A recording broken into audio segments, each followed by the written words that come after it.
what's an eight-letter word that means a state of being equal, especially in status, rights, and opportunities? Try equality. A Declaration of Sentiments, a document in which Elizabeth Cady Stanton officially declared her personal feelings towards women's rights. That's the level of extra I want to be. I mean, who wouldn't be when you're being abused, repressed, oppressed, suppressed? 1848. I, Elizabeth Cady Stanton, am an abolitionist. And I, Susan B. Anthony, am her close friend. We co-founded the National Women's Suffrage Association. I am a liberal advocate for liberal divorce laws, and I take a stand for the average-looking woman. We ran a newspaper together and officially became the four mothers of the women's rights movement. In 1872, I voted illegally and was arrested along with four other women. We did not apologize. We did not give in. We did take a stand. In fact, my greatest achievement occurred after my death, the 19th Amendment in 1920. Ladies, wouldn't you agree? I mean, it did kind of give us the right to vote. Basically, I just worked my butt off for 50 years. No problem. And after many tries, I prevailed. I continued to take a stand. Unlike me, some suffragists were severely mistreated. For example, Alice Paul. In 1916, Mr. Woodrow Wilson was up for re-election for president. He opposed the National Women's Party, my party. My colleagues and I were arrested and sent to prison for attacking him. Our protests in 1917 were met with brutality. My girls, in polluting older women, were beaten and thrown into unsanitary and rat-infested cells. We were force-fed with tubes down our throats after staging hunger strikes. They even put me into a sanitarium in hopes of me being declared insane.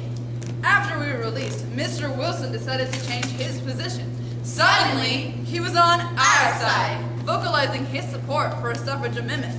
The 19th Amendment was ratified, and with the stroke of his fancy pen, it became law. But this wasn't the end of things. No, not at all. To continue the ongoing fight for women, I present to you the one, the only, Eleanor Roosevelt. Why, yes, 'tis I, and I am not here to play around. People would say that I was much too tall, too strident, too unattractive for any man. Well, who said I was here to be judged on my worthiness of a man?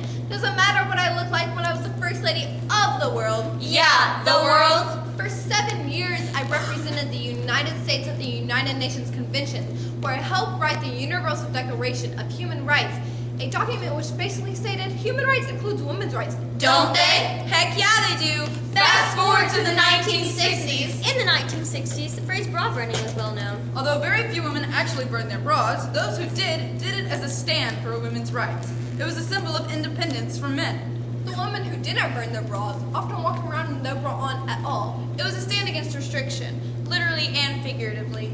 The Miss America pageants of 1968 was perhaps best known for the freedom trash cans placed outside of the event. In addition to discarding bras, women took a stand against the annual judging of women according to physical beauty standards by discarding items such as dish detergent, false eyelashes, wigs and curlers, high heels, and girdles.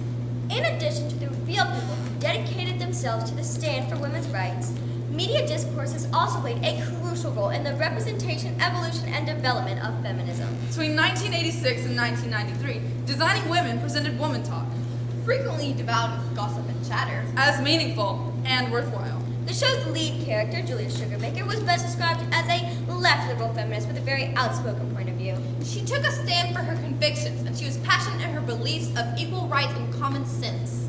In general, history has shown it has been the men who have done the raping and the robbing and the killing and the warmongering for the last 2,000 years. And it has been the men who've done the pillaging and the beheading and the subjugating of whole races into slavery. And it has been the men who've done the lawmaking and the money-making and most of the mischief-making. So if the world wasn't quite what you had in mind, you have only yourselves to thank!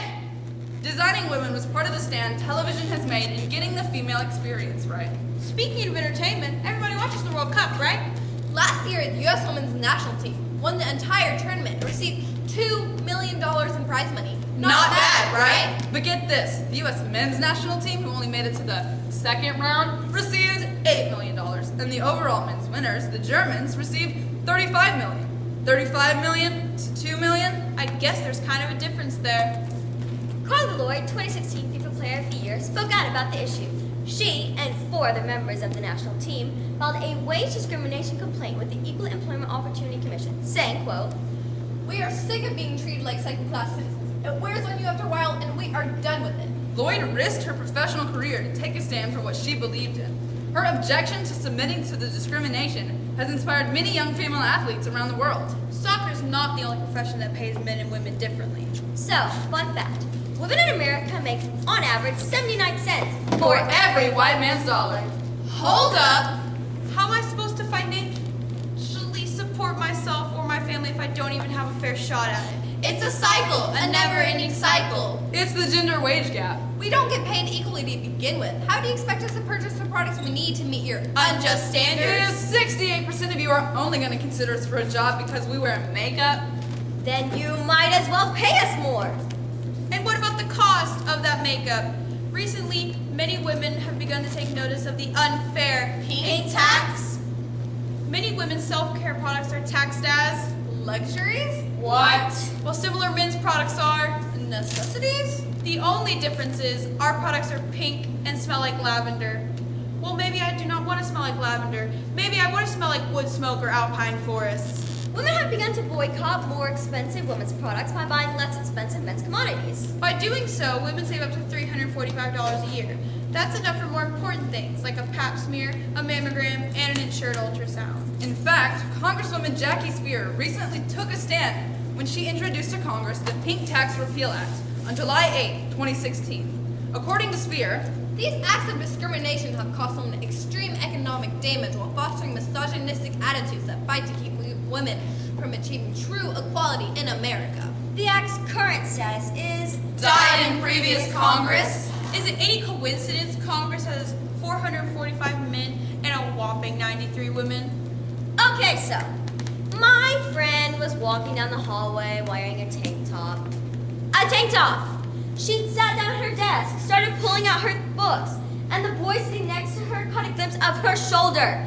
He was so overwhelmed So distracted. So bewildered. that he fainted right on the spot. Yeah, right. Isn't that the most ridiculous thing you've ever heard? Is this what schools think that dress codes are going to prevent? So why are there so many rules? Was it really her fault that he was staring? I give you page 83 of the Little Rock School District Student Handbook. Students are prohibited from wearing tank tops, spandex, shirts tied at or showing bare midriff, shorts or skirts more than 4 inches above the knee. Dress codes send the message to girls that it's our fault, that we are the ones who need to change. It says to boys that it's okay to stare at us, that it's okay to objectify us. Well, newsflash, it's not. We are not guilty for what boys do. Has anyone ever considered teaching the boys how to act around girls? Recently, many female students have begun to take a stand against their school's dress codes. A group of New Jersey middle school students started the hashtag campaign, I am more than a distraction. They wore self-made shirts to school and in public to promote the hashtag. They did not give up. They did not back down. They did take a stand. Throughout the years, women have constantly taken stands for their beliefs, and now we must take a stand for our own modern problems. These problems will not fix themselves. Anyone is capable of challenging gender discrimination. Man or woman. Someone has to fight for what is right. Someone has to take it upon themselves to right what was previously wrong. Someone has to take a stand. Why not us? We are the future. We are the revolution. We are the stand.